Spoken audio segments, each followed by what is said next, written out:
Mi nombre es Yaxodari Dania Casanova, estudiante de Derecho Laboral en la UNIYES. Voy a explicar lo que fue la evolución del trabajo humano. Existieron varias épocas. La primera, el trabajo en el mundo antiguo. La esclavitud, el trabajo, la esclavitud y el trabajo. El trabajador no tenía derecho y era considerado una propiedad. En cuanto a su visión social, el trabajo manual era visto como algo inferior o como un castigo. Las élites se dedicaban al pensamiento político o a la guerra.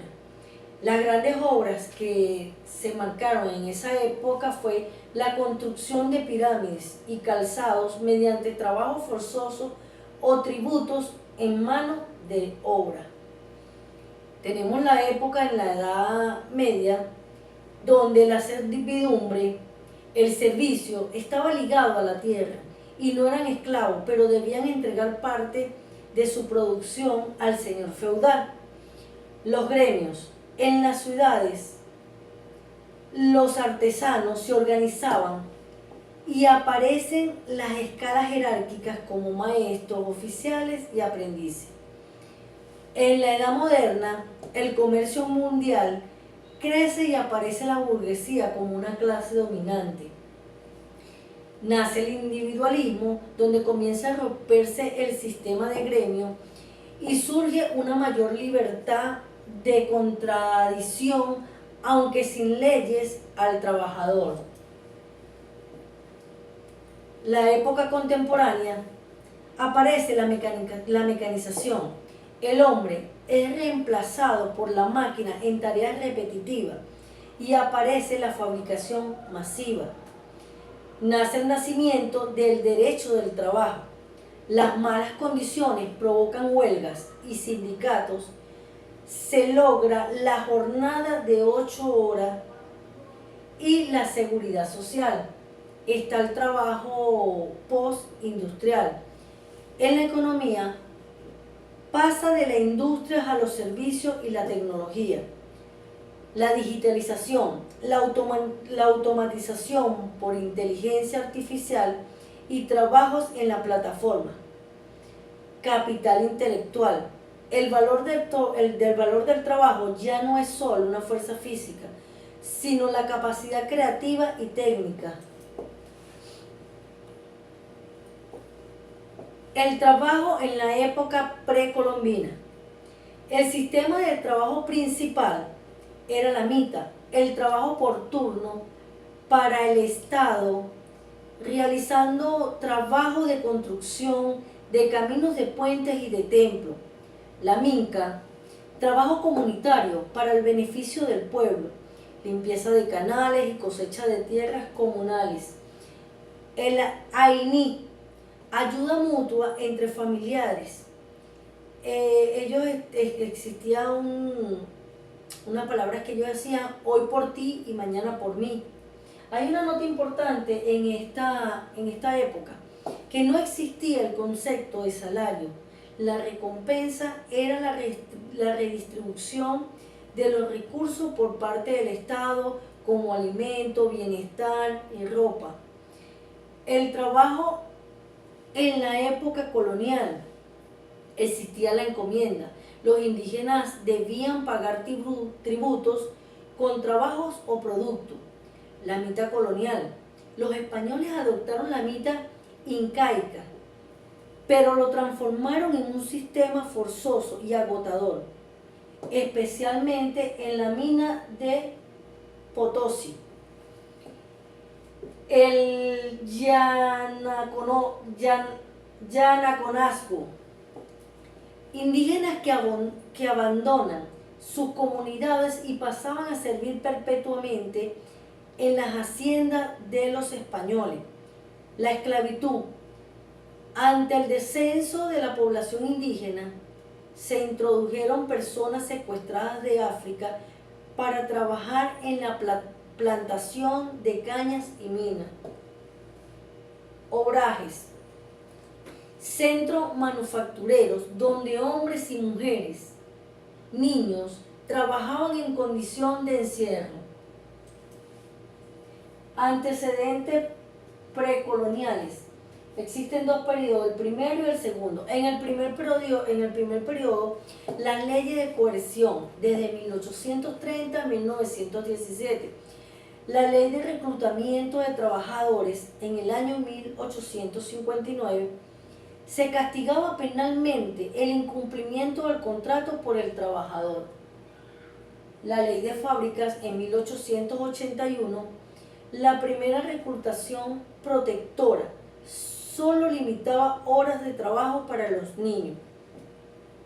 Surgimiento de los sindicatos. Tras la Primera Guerra Mundial en 1914 y 1918, surge la necesidad de una voz organizada debido a la inflación y a las malas condiciones. En el segundo periodo, la institucionalidad desde 1917 a 1947. Se aprueba la ley de sindicatos en 1926. La ley de diputados industriales se crea para resolver los conflictos que existían entre los obreros y los patrones. Se establece en la Constitución el bienestar social, la protección al empleo en 1950. En 1991, la India abre su mercado buscando más flexibilidad laboral para atraer al inversionista extranjero.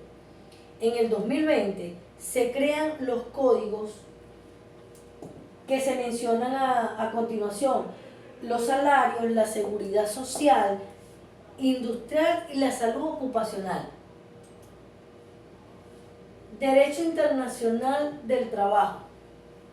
Vamos a dar una definición antes de continuar con su fundamento. El derecho internacional son las normas globales y el convenio de la Organización Internacional del Trabajo, que fijan estándares mínimos de protección laboral para garantizar la justicia social del mundial. También podemos decir que es el organismo tripartito, que es el gobierno, el trabajador y los empleados, encargado en crear unas normas. Fundamento del derecho laboral. Concepto de derecho laboral. Regula la relación entre patrones y trabajadores con invención del Estado. La naturaleza es de orden público, establece derechos irrenunciables e imperativos. Trabajo como hecho social. El Estado lo protege para asegurar la dignidad humana y la paz social. Marco legal y protección, fuente del derecho laboral. La fuente son los medios donde se emana la norma que regula el trabajo. Existen las fuentes directas, que son la Constitución de la República Bolivariana de Venezuela, que es la norma suprema. Tenemos los tratados internacionales y convenios de la OIT. Tenemos las leyes laborables, que es la ley orgánica de trabajo de los trabajadores y trabajadoras. Tenemos las convenciones colectivas, acuerdo entre sindicatos y patrones. Las fuentes indirectas. Las fuentes indirectas viene emanada de la sentencia por una jurisprudencia que es dictada a través del Tribunal Supremo de Justicia. Tenemos la doctrina, que son los estudios de los expertos del derecho. La costumbre, que viene a ser las prácticas repetitivas en el tiempo dentro del centro de trabajo. El carácter de orden público. El orden público son las normas obligatorias que no se pueden negociar ni ignorar. El objetivo de este orden público es proteger al trabajador, que es la parte débil ante el patrono. La irrenunciabilidad. El trabajador no puede renunciar a sus derechos básicos, como son sueldo, vacaciones y bonos. Base legal de orden público laboral. En Venezuela, el orden público laboral se fundamenta en la irrenunciabilidad de los derechos. Esto aparece consagrado en la Constitución de la República Bolivariana de Venezuela, en su artículo 89, donde expresa que el trabajo es un hecho social y los derechos laborables son irrenunciables y toda renuncia es nula. Tenemos el artículo 91 que garantiza el salario mínimo y beneficios básicos como, como norma protegida por el Estado. Tenemos la ley, el artículo 11 en la Ley Orgánica del Trabajo, establece el carácter de orden público. Las normas laborales son cumplimientos obligatorios e inmediatos que están por encima de cualquier contrato privado. Tenemos el artículo número 18 de la Ley Orgánica del Trabajo, donde dicta que la irrenunciabilidad es nula. Todo acuerdo que rebaje las condiciones de ley, el orden público impide que el trabajador firme su propia explotación. Tenemos los convenios de la OIT, Organización Internacional del Trabajo, que son tratados internacionales suscritos por el país. Funcionan como el estándar mínimo global del orden público. Evolución de la Constitución en el derecho laboral. Tenemos los aspectos, la Constitución del 1961 y la de 1999. Cuando hablamos desde la perspectiva del enfoque, en el año 1961 el trabajo era una obligación individual y económica. En la Constitución el trabajo es un hecho social. Otro aspecto, la irrenunciabilidad. En la Constitución del 61 se menciona, pero con limitaciones procesales. En la de 1999, absoluto es nulo todo acto que menoscabe los derechos, así como lo establece en su artículo 89 de la Constitución de la República Bolivariana de Venezuela. Las jornadas laborales. En el año de 1961, el máximo de horas de trabajo semanales tenía un promedio de 48 horas. En la Constitución de 1999 hay una reducción progresiva de 40 horas y el derecho al descanso. La estabilidad. En la Constitución de 1961 existe, la ley favorece la estabilidad, era más fácil el despido. En la Constitución de 1999, la estabilidad garantiza el Estado, limitando despidos injustificados. Principios del derecho del trabajo. Estos principios se van a detallar como la libertad del trabajo, que está establecido en el artículo 30 de la Ley Orgánica del Trabajo, donde toda persona elige su oficio. Limitaciones. Las limitaciones solo son las impuestas por la ley. Ejemplo, por salud, por seguridad, por interés social. El derecho y el deber están establecidos en el artículo 87, donde el Estado garantiza el empleo y el ciudadano contribuye con su trabajo al país. No discriminación. Artículo 21 de la Ley Orgánica del Trabajo. Prohibido diferenciar por raza, sexo, edad o religión. O sea, todos tenemos derecho al trabajo. La estabilidad y cuota nacional de despido masivo. Eso está contemplado en el artículo 95 de la Ley Orgánica del Trabajo. prohibido cuando afecta a gran parte de la nómina en 30 días. Requiere permiso del Ministerio del Trabajo para poder hacer los despidos. La reducción de personal, solo por causa económica o técnica justificada. Porcentaje de venezolanos. El artículo 27 de la Ley Orgánica del Trabajo establece que el 90% del personal debe ser venezolano y el 80% de la nómina total en pagos debe ser para venezolanos. Hay excepciones, técnicos especializados que pueden ser extranjeros si en caso no tuviéramos nosotros el talento local. Principio de interpretación.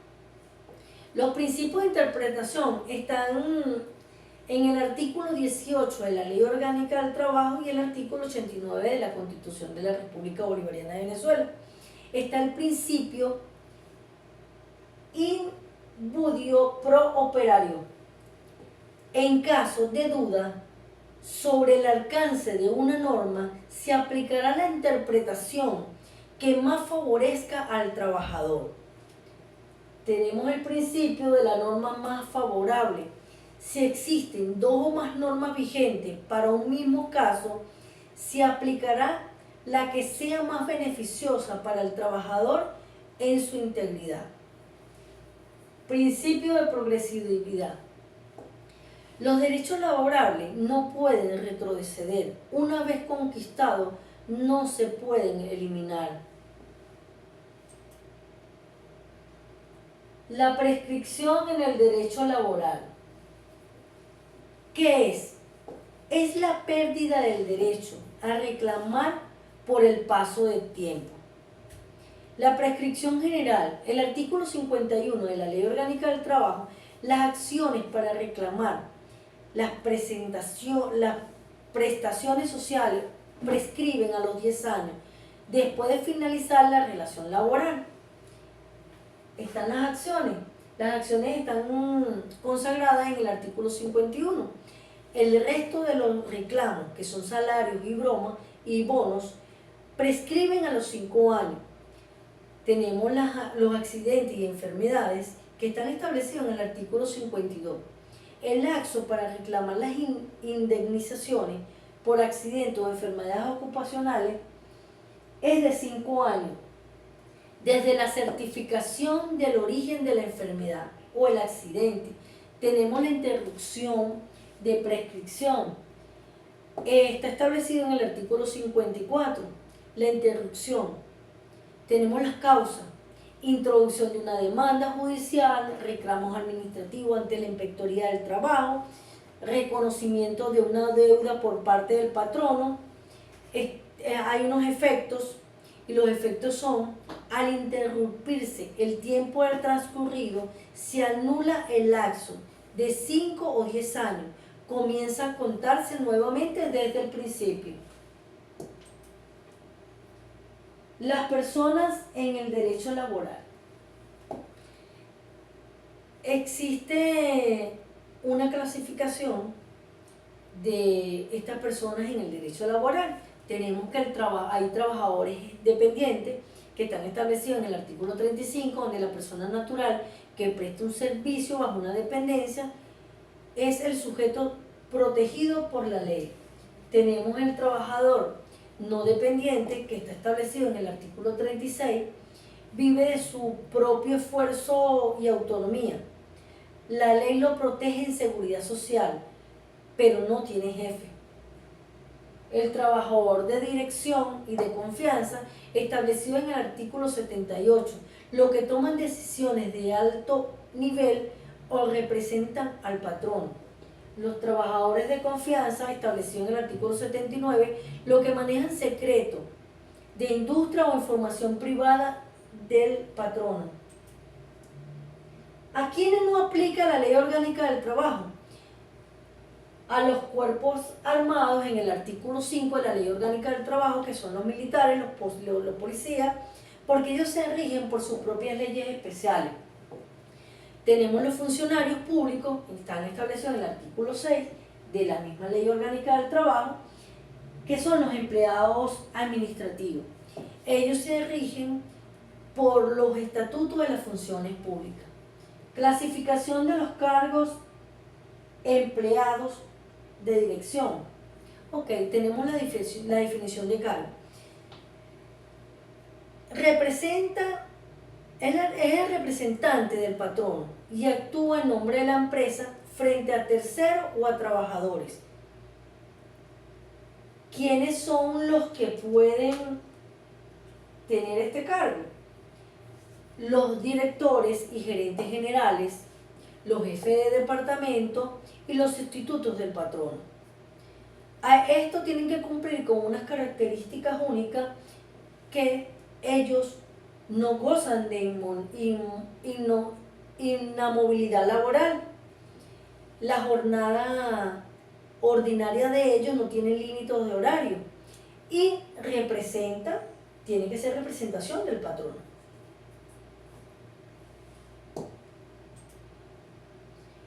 Necesito que tengamos claros ciertos conceptos, y estos conceptos son: ¿qué es el patrono, la empresa, el establecimiento y la empresa de trabajo temporal? El patrono lo define el artículo 40 de la Ley Orgánica del Trabajo. Se entiende por patrono toda persona natural o jurídica que recibe el servicio y paga el salario. Ejemplo, el dueño de una ferretería o empresa de compañía anónima. La empresa, unidad económica de bienes y servicios para el mercado. Ejemplo, una panadería o una fábrica de zapatos. El establecimiento, lugar físico donde se realizan las actividades de las empresas. Ejemplo, la sucursal específica en algún centro comercial. Tenemos la empresa de trabajos temporales. Estas empresas son intermediarias que contratan a trabajadores para poner a disposición de otras personas.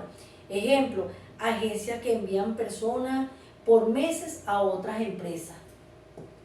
Para culminar con mi exposición, hice una pequeña reflexión, que la evolución del trabajo es ante todo la evolución de los derechos humanos, y cada etapa histórica ha sido una lucha por dignificar la labor humana frente a la explotación. Eso es toda mi exposición.